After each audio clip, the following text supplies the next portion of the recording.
स्वागत है आप सभी का एक बार फिर से रेवानी ई क्लासेस पर।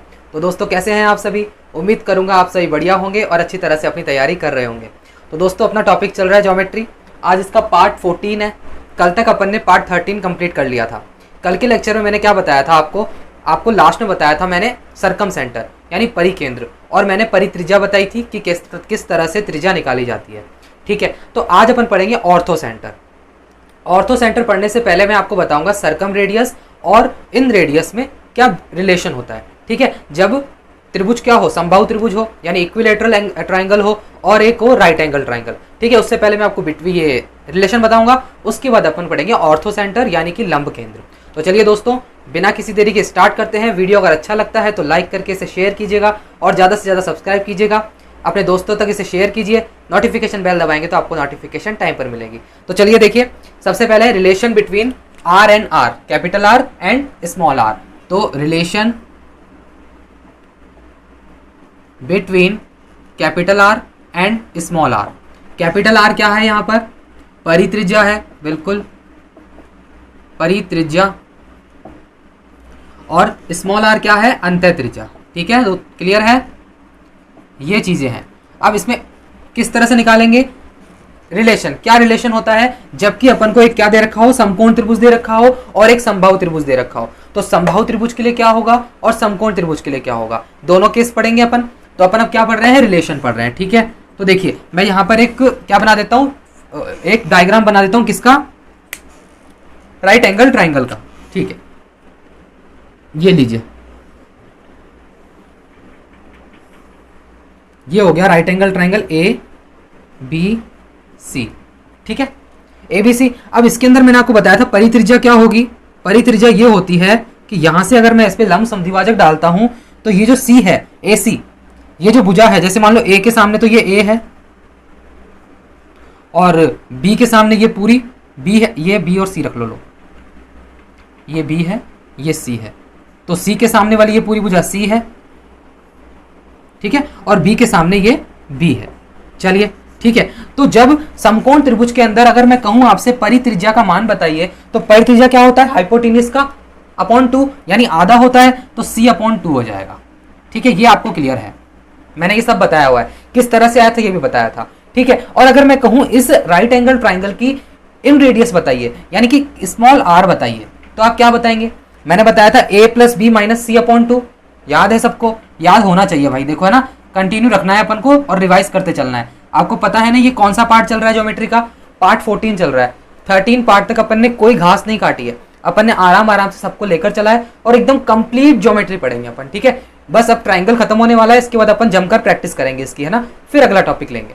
अभी इसकी थ्योरी आप ध्यान से नोट करते चलिए। तो देखिए आर और आर, अब इसमें रिलेशन कैसे निकलेगा, रिलेशन निकालना बहुत आसान है यार। कैसे आसान है, अब आप एक बात बताइए, ये जो छोटा आर है इसको ऐसे रखो तो ये क्या हो जाएगा, a/2 plus b/2 minus c/2। ठीक है, इसके नीचे ले लिया। अब आप मुझे बात बताइए कि c/2 की जगह मैं r लिख सकता हूँ ना इसको यहाँ पे। ठीक है, लिख लिया। तो r is equal to a/2 plus b/2 minus capital R लिख ले, तो ये r यहाँ पर आ जाएगा। तो इसका रिलेशन क्या हो जाएगा दोस्तों, ये लीजिए मैं यहाँ लिख लेता हूँ कि r में r जुड़ जाएगा यानी कि दोनों r जुड़ जाएंगे और वहां पर क्या हो जाएगा, ये r प्लस r। ठीक है, r प्लस r यहां पे बराबर में चल रहा है a प्लस बी, और ये जो 2 है ना, ये 2 यहां आ जाएगा। तो क्या रिलेशन आ गया, ध्यान से देखिए, रिलेशन क्या आया कि 2 capital R plus small r is equal to a plus B. Clear है, तो ये रिलेशन किसमें है, परित्रिज्या और अंतःत्रिज्या के मध्य, जबकि ये क्या है, ट्राइंगल समकोण त्रिभुज है, समकोण त्रिभुज। ठीक है, समकोण त्रिभुज के अंदर देखो सीधी सी बात है, अगर एक राइट एंगल ट्राइंगल है यानी समकोण त्रिभुज है, उसके अंदर कोई आपसे पूछे सर्कम रेडियस और इन रेडियस का आपको रिलेशन बताना है, यानी परित्रिज्या और अंतःत्रिज्या का संबंध क्या होता है, तो डायरेक्ट आप बता सकते हैं कि 2 capital R plus small r bracket बंद बराबर होगा a प्लस बी के। ठीक है, समझ में आ गया। a प्लस बी क्या है, आपको ये याद रखना है कि कर्ण को छोड़कर, हाइपोटेन्यूज को छोड़कर दोनों जो भुजाएं हैं उनका योग है, सम है उनका। ठीक है, क्लियर है, ये आपको रिलेशन समझ में आ गया समकोण त्रिभुज के अंदर। अब पढ़ रहे हैं इक्विलेटरल ट्राइंगल के अंदर यानी कि समबाहु त्रिभुज के अंदर इसका संबंध। ठीक है, देखो ये था अपना राइट एंगल ट्राइंगल वाला। अब पढ़ेंगे समबाहु त्रिभुज वाला। देखिए ये हो जाएगा रिलेशन बिटवीन, वही बात है, relation between R and R, ठीक है। ये हो गई परित्रिज्या, ये हो गई अंतःत्रिज्या, R and R in equilateral triangle, ठीक है। यानी कि एक समबाहु त्रिभुज में, डायरेक्ट याद रखना है अपन को, है ना, समबाहु त्रिभुज में आर एंड आर में संबंध क्या होता है अभी देखते हैं। देखिए समबाहु त्रिभुज बना दे एक, पहले एक समबाहु त्रिभुज बना दिया, ये लो, इसमें तीनों भुजाएं आपस में बराबर हैं, ए बी सी, ठीक है, क्लियर है। तो अब अगर मैं आपसे पूछूं कि देखो ए के सामने तो ए होती है, ठीक है भैया, इसमें तो कोई दो राय नहीं है, सी के सामने ये सी है ही और बी के सामने ये बी है ही, ये लो, ठीक है। तो यहां तक तो क्लियर हो गया। इसके बाद अगर मैं आपसे पूछूं इस त्रिभुज के लिए, इक्विलैटरल ट्राइंगल के लिए आर की वैल्यू क्या होगी, छोटे आर की, यानी कि अंतःत्रिज्या की, तो आप डायरेक्ट, आपको याद है कि डेल अपॉन एस होता है ना, पूरा डराइव किया हुआ है अपन ने, डेल अपॉन एस होता है, ठीक है भैया, डेल अपॉन एस होता है। तो डेल का मतलब क्या है यहाँ पे, त्रिभुज का क्षेत्रफल। तो समबाहु त्रिभुज, यहाँ लिख दूं मैं समबाहु त्रिभुज, हाँ लिखा हुआ है, कोई दिक्कत नहीं है। समबाहु त्रिभुज का एरिया क्या होता है, √3/4 ए स्क्वायर, ठीक है, ये तो सबको पता होगा। तो मैं यहां लिख रहा हूं √3/4 ए स्क्वायर, यानी कि ए स्क्वायर इसकी भुजा, सारी भुजा, एक मिनट देखो ये ए बी सी तो भुजा है, लेकिन समबाहु त्रिभुज है ना, तो सब ए ही हो जाएगी ना भैया, ये भी ए हो जाएगी, ये भी ए हो जाएगी और ये भी ए हो जाएगी। क्यों, क्योंकि इक्विलैटरल है, तीनों भुजाएं बराबर हैं, ठीक है। तो यहां पर क्या हो जाएगा, √3a²/4, ये हो गया इसका क्षेत्रफल।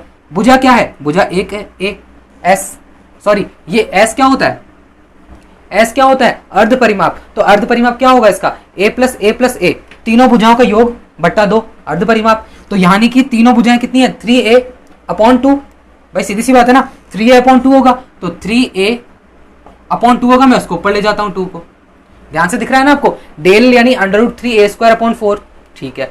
तो s क्या है, अर्ध परिमाप है, अर्ध परिमाप का मतलब सेमी पेरीमीटर, सेमी पेरीमीटर क्या होगा, a + a + a/2, तो 3a/2, तो 3a/2 हो गया, ठीक है। तो ये क्या निकल आएगा, देखो 2 से तो ये 2 कट गया, एक a से a चला गया, तो बचा क्या, एक देखो ये √3 है ना, √3 से ये √3 बार चला जाएगा, ठीक है, ठीक है। तो क्या बचा भैया, a + 2√3, ये किसकी वैल्यू आ गई, r की वैल्यू आ गई, ठीक है दोस्तों। ये है इन रेडियस, इन रेडियस कितनी निकल के आ गई, r = a/2√3। चलिए अब मैं अगर पूछ कैपिटल r की क्या हो जाएगी वैल्यू, परित्रिज्या सरकम रेडियस कितना हो जाएगा, अभी बताया था मैंने आपको, ABC/4 डेल्टा होता है कि नहीं होता है, हाँ जी होता है। तो ABC तीनों भुजाएं सेम है, यहाँ पर तीनों सेम है ना, तो a³ हो जाएगा, a, ठीक है, यहाँ लिख दिया मैंने a³/4, ऐसे कैसे है, डेल्टा क्या होगा, √3/4 सॉरी √3/4 a², तो √3/4, तो a² तो यहाँ लिख देता हूँ और 4 को ऊपर ले जाता हूँ, ठीक है, आराम से देखो कोई दिक्कत नहीं है। 4 से 4 कट गया, इसमें और क्या कट रहा है, 2a से तो a कट गया, तो यानी बचा क्या, r = a/√3, ठीक है। संबंध निकालना है, संबंध क्या हो जाएगा, r को अगर मैं संबंध निकालता हूं इस छोटे वाले r से, तो क्या हो जाएगा, a/√3/a/2√3, इस तरह से। तो a से a कट गया, √3 से √3 कट गया, तो सीधी सी बात है कि r/r = 2:1। तो अगर आपसे बोले समबाहु त्रिभुज के अंदर, इक्विलैटरल ट्राइंगल के अंदर परित्रिज्या और अंतःत्रिज्या, यानी कि सरकम रेडियस और इन रेडियस में रिलेशन क्या होता है, 2:1, 2:1, 2:1 का अनुपात होता है, किसमें, कैपिटल R और स्मॉल r में। ये देखिए दिख रहा है, यानी अगर मैं इसको ऐसे लिखना चाहूं कि 2:1 लिख सकता हूं, किसी को कोई दो राय नहीं है, कोई दिक्कत नहीं है, सभी एग्री कर रहे हैं, ठीक है। कैसे निकाला, ये तो निकाला मैंने डेल अपॉन एस से, और ये कैसे निकाला, ABC/4 डेल्टा से, सब डेराइव किया हुआ है, ठीक है, कोई दिक्कत नहीं है। चले आगे, चलिए बहुत बढ़िया है। अब अपन देखिए क्या नया टॉपिक पढ़ रहे हैं, एक नई चीज कि जो है ना परिकेंद्र होता है और एक अंतः केंद्र होता है, दो केंद्र होते हैं त्रिभुज के अंदर। देखिए एक तो होता है अंतः केंद्र, यानी कि इन सेंटर व परिकेंद्र के बीच की दूरी, के बीच की दूरी कैसे निकालेंगे? इसका एक डायरेक्ट फॉर्मूला आपको याद रखना है, डी यानी distance is equal to root लगाएंगे आर स्क्वायर माइनस 2RR, ठीक है, ये आपको याद रखना है। ये किसके बीच की दूरी है? देखिए मान लीजिए अगर एक ट्राइंगल है, कोई सा भी स्केलिन ट्राइंगल है, उसके अंदर क्या होता है कि एक तो इन सेंटर होता है, ठीक है, इन सेंटर का मतलब क्या होता है, यहां से इसके जो एंगल बाइसेक्टर होते हैं वो जहां पर मिलते हैं वो इसका इन सेंटर होता है, यानी कि ओ नहीं आई, अपन आई लिखते थे ना इसको, ठीक है, ये आई हो गया। और एक क्या होता है, मैंने बताया परिकेंद्र, और परिकेंद्र क्या होता है, हर भुजा का लंब समद्विभाजक, ठीक है। तो हर भुजा का जब लंब समद्विभाजक मिलेगा तो मान लो कि ये स्केलिन है ना, तो ये यहां कहीं मिल गया या कहीं पे भी दूर मिल गया, तो इसकी जो बीच की दूरी होगी ना, इस सर्कम रेडियस और सर्कम सेंटर और इन सेंटर, इसकी जो बीच की दूरी होगी वो इस तरह से निकाली जाएगी। ये आर क्या है, सर्कम रेडियस है, ठीक है, यहां लिख सकता हूं मैं, कोई दिक्कत नहीं है। आर बराबर है परित्रिज्या यानी सर्कम रेडियस, और छोटा आर क्या है, अंतर त्रिज्या यानी कि इन रेडियस, ठीक है। चलो ये फॉर्मूला याद रह जाएगा आप सभी को कि क्या होगा, D is equal to root R square minus 2RR, 2RR capital R और स्मॉल आर, ठीक है। यहां तक अगर समझ में आ गया तो नेक्स्ट चलें अपन, एक सेकंड देखते हैं नेक्स्ट क्या है अपना।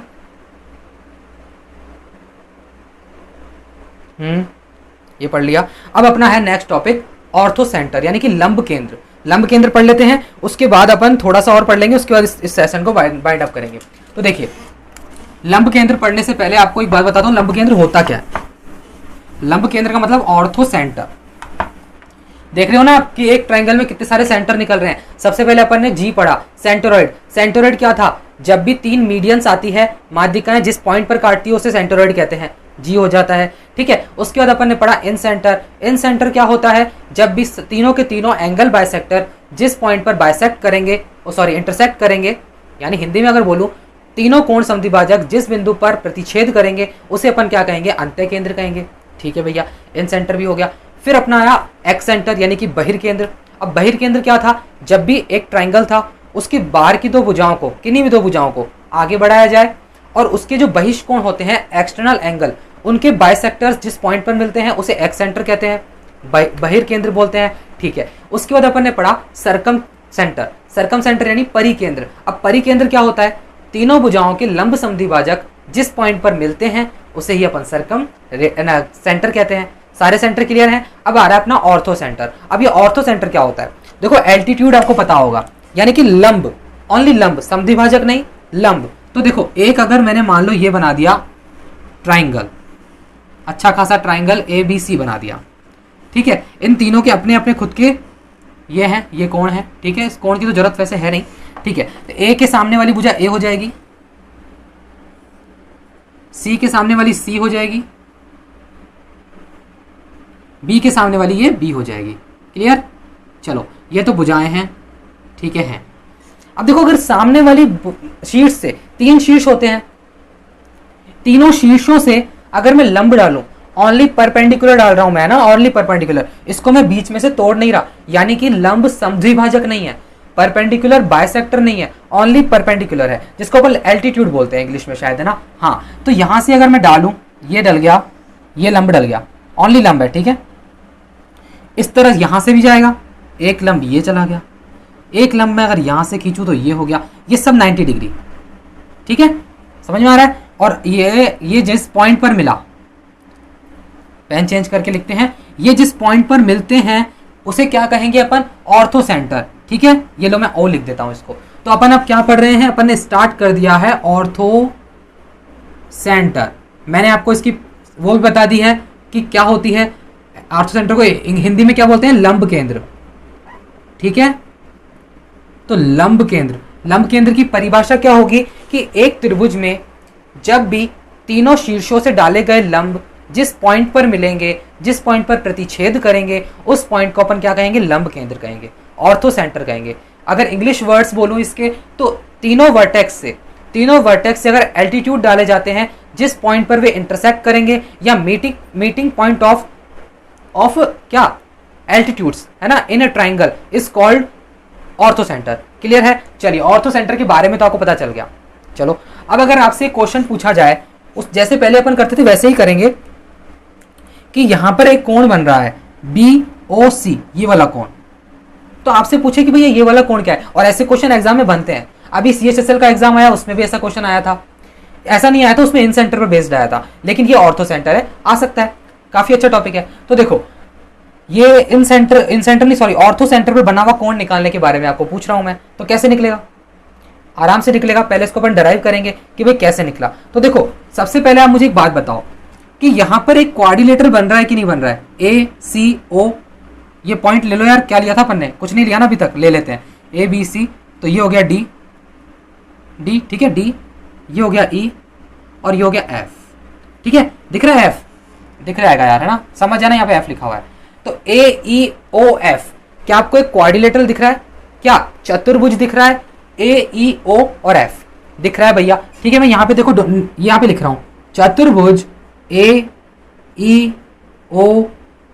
में, AEOF दिख रहा है ना भैया? दिख रहा है, ठीक है। तो बताओ ये वाला कोण क्या है इसके अंदर? 90 डिग्री है भैया, ये 90 है तो ये भी 90 है, ये 90 है तो ये भी 90 है, ठीक है। ये तो पता चल गया कि दो जो इसके कोण है ना वो तो 90 डिग्री हो गए, सॉरी 180 डिग्री हो गए कि नहीं हो गए भैया? हो गए। चलो भैया, तो इसके अंदर दो कोण तो 180 डिग्री के हो गए, मैंने लिख दूं यहाँ पे 180 डिग्री प्लस 4 कोण है ना, एक ये है और एक ये भी है, तो इसको मैं कोण A लिख दूं, कोई दिक्कत नहीं है, कोण A लिख दिया भाई, लिख रहा हूं ना आराम से, कोई दिक्कत थोड़ी आ रही है, लिख दिया। तो अगर मैं कहूं कि 4 कोण थे, 2 तो इसमें समा गए 180 डिग्री, एक कोण ये रहा, अब एक कोण बचा ये वाला, कौन सा वाला? ये वाला बच रहा है ना, अंदर वाला बच रहा है ना, तो ये कौन सा कोण है? COF है, COF है, अरे है कि नहीं है? COF है, लो एक सेकेंड, COF। तो इन ये 4 कोण है, ठीक है ना, 90 तो इसमें मिल गए, कोण E और कोण F 90 180, कोण A प्लस कोण COF का योग कितना होगा? एक क्वाड्रिलेटरल में चारों कोणों का योग 360 डिग्री होता है, चलो होता है। तो 360 में से 180 घटा दो यहाँ पे, तो ये 180 हो गया, बराबर कोण A चल रहा है यहाँ पे, ठीक है, प्लस ये देखो कोण COF को मैं अगर BOC लिखूंगा तो किसी को कोई दिक्कत थोड़ी होगी भाई। कौन से कोण है ये दोनों कोण बराबर होंगे आपस में, ये वाला कोण और ये वाला कोण क्यों होंगे बराबर? वर्टिकली अपोजिट एंगल, यानी कि शीर्षाभिमुख कोण। तो ये वाला कोण और ये वाला कोण बराबर है, तो मैं इसकी जगह BOC लिख दूं क्या भाई? अपन को निकालना तो BOC है ना, तो BOC लिख देता हूं। इसकी जगह मैंने लिख दिया BOC।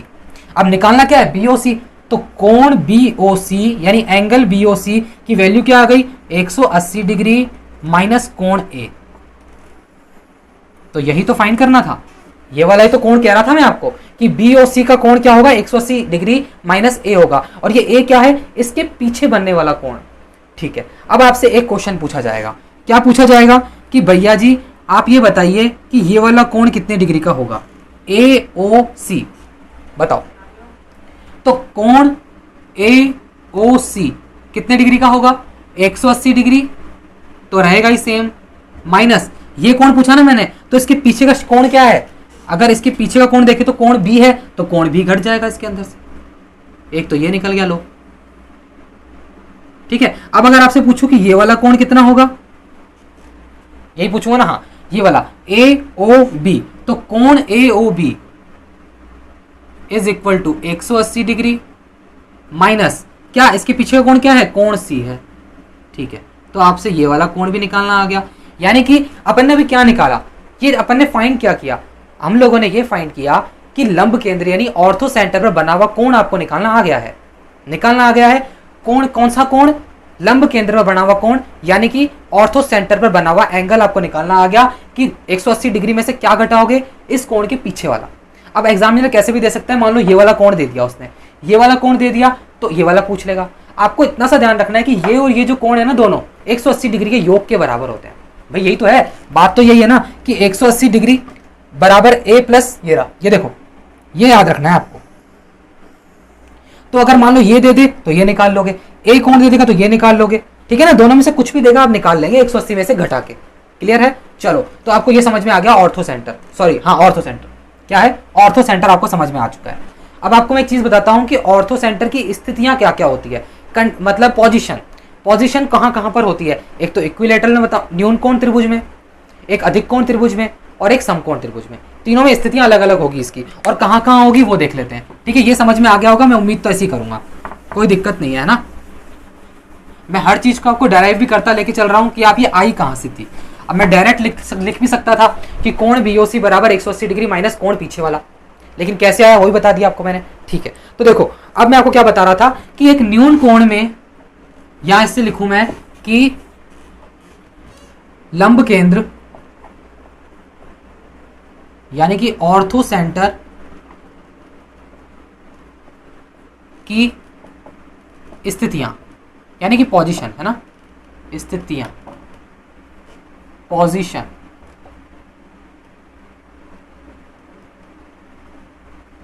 ठीक है भैया।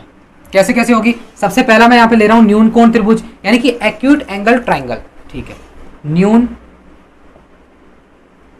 कोण त्रिभुज, इंग्लिश में क्या बोलते हैं, एक्यूट एंगल ट्राइंगल। ठीक है, एक तो ये ले लिया। एक सेकंड लेंगे अपन ऑब्ट्यूस एंगल ट्राइंगल यानी कि अधिक कोण त्रिभुज। अधिक कोण लिख के मैं ये त्रिभुज का साइन बना देता हूं। ठीक है, यानी कि ऑब्ट्यूस एंगल ट्राइंगल। ठीक है, ये लो। और एक तीसरा अपन लेंगे राइट एंगल ट्राइंगल। ठीक है, इनकी स्थितियां कहां कहां होती है बस आपको नोट करना है। तो ये हो गया मेरे लिए, ये क्या है, समकोण त्रिभुज, समकोण त्रिभुज यानी कि राइट एंगल ट्राइंगल, ये लो। ठीक है, अब इनके अंदर स्थितियां अलग अलग जगह पे होती है। जैसे अगर मान लीजिए अगर मैं यहां पर बनाता हूं एक, क्या बना दिया, ये ए बी सी एक एक्यूट एंगल ट्राइंगल है, इसके अंदर तो ये बीच में होगा, बीच में कहीं भी होगा, कहीं तो कैसे होगा, मतलब लंब डलेंगे, जो लंब डलेंगे यानी परपेंडिकुलर उसका मीटिंग पॉइंट होगा, तो इसके अंदर तो बीच में होता है यानी कि इनसाइड होता है। ठीक है, इनसाइड, अंदर होता है क्या, ऑर्थो सेंटर। ठीक है, अब ये इसमें ये कैसे बनेगा, ये बनेगा इस तरह से, यूं करके बनेगा। ठीक है, ए B C.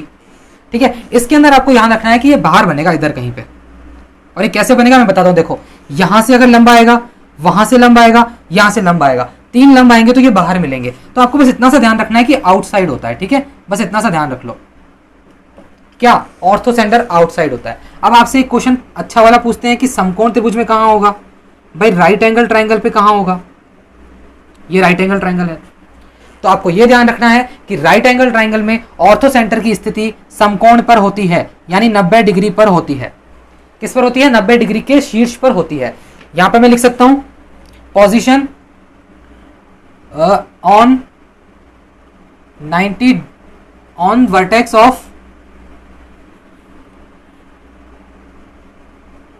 Vertex of 90 degree angle. ठीक है, ऐसे लिख सकते हैं ना अपन कि 90 डिग्री वाले कोण के शीर्ष पर आपको क्या मिलेगा, ये इसका ऑर्थो सेंटर मिलेगा। तो तीनों की स्थितियां समझ में आ गई। इसमें तो होगा इनसाइड, इसमें होगा आउटसाइड, और इसमें होगा कहां, समकोण पर, यानी 90 डिग्री पर, इधर इस पर।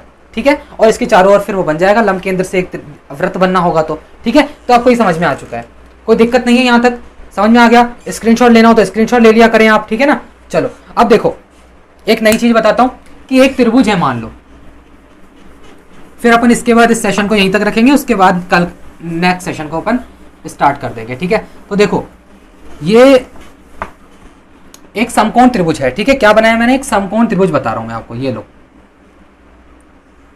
ये लो, A B C, clear, A B C. और मैंने इस वाले शीर्ष से यानी 90 डिग्री वाले से यहां पर एक लंब डाला, क्या डाला, लंब डाला, डाल दिया लंब। अब आपसे पूछा जाएगा कि ये बीडी, इस तरह से कोई आकृति दे दे, ये लंब है और समकोण त्रिभुज पर है, यानी कि कर्ण पर लंब डाला है, हाइपोटेनस पर मैंने एक परपेंडिकुलर डाला है सामने 90 डिग्री वाले कोण से। ठीक है, आपसे पूछा जाएगा कि बीडी का आप मान बताइए। ठीक है, यानी यहां ए बी दे देगा, ए सी दे देगा, और ए बी बी सी और ए सी दे देगा, तो आपसे पूछेगा कि बीडी बताइए। बता देंगे क्या, कैसे बताएंगे, देखिए बताना बहुत आसान होता है। पहले ये वाला त्रिभुज ले लो ए बी सी, तो ट्राइंगल ए बी सी का अगर मैं इस तरफ से क्षेत्रफल लेता हूं एरिया निकालता हूं तो 1/2 आधार क्या है BC इंटू ऊंचाई क्या है AB। ठीक है, यहां पे कोई दिक्कत नहीं है। ठीक है, अब अगर मैं इसको इस तरह से लेता हूं ACD, यानी एरिया अगर मैं यहां से लेता हूं 1/2, आधार अगर मैं इसको मानता हूं, आधार अगर इसको मानता हूं तो क्या हो जाएगी AC इंटू BD। ठीक है, यानी एक तो इस तरफ से मैंने इसका क्या निकाला, एरिया निकाला, एक मैंने वहां पर खड़े होकर देखा तो वहां से एरिया निकाल लिया, क्योंकि ये भी तो इसकी ऊंचाई है ना, आधार इंटू ऊंचाई। अब बताओ कि ये एरिया दोनों बराबर होंगे कि नहीं होंगे। अरे भाई एरिया तो दोनों बराबर होंगे ना, चाहे त्रिभुज को इस तरह से क्षेत्रफल निकालो या उस तरफ से क्षेत्रफल निकालो, एरिया तो बराबर होंगे, तो मैं इन दोनों को बराबर रख सकता हूं। ठीक है, बराबर रखूंगा तो देखो क्या हो जाएगा, A/2 BC into AB is equal to 1/2 AC into क्या BD। तो 1/2 से तो 1/2 चलता बना, अपन को क्या निकालना है, BD निकालना है। तो BD की वैल्यू क्या आ जाएगी, इसको इस वाले पेन से लिख लो, ये लो, BD इज इक्वल टू क्या होगा, BC इंटू AB, यानी अगर वैसे लिखूं AB into BC upon AC।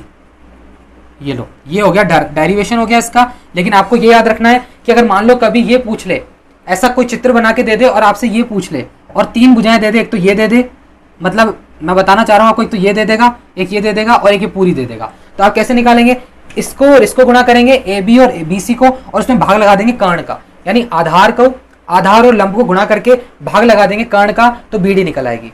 ठीक है, और बाकी तो आपको समझ में आ गया होगा, मैं ऐसी उम्मीद कर रहा हूं। तो देखिए मिलते हैं अपन नेक्स्ट सेशन में, यहां से इसके आगे का पढ़ेंगे अपन। आगे का क्या पढ़ेंगे, सर्वांग समता है, कॉन्ग्रुएंसी, सिमिलरिटी है यानी समरूपता, इनके बारे में पढ़ेंगे। ठीक है ना, तो चलिए मिलते हैं अगले सेशन में। अगर वीडियो अच्छा लगा हो तो लाइक शेयर कमेंट करना मत भूलिएगा, और चैनल को सब्सक्राइब नहीं किया हो तो सब्सक्राइब कर लीजिएगा। चलिए मिलते हैं अगले सेशन में, till then take care, bye bye, thank you so much, good bye.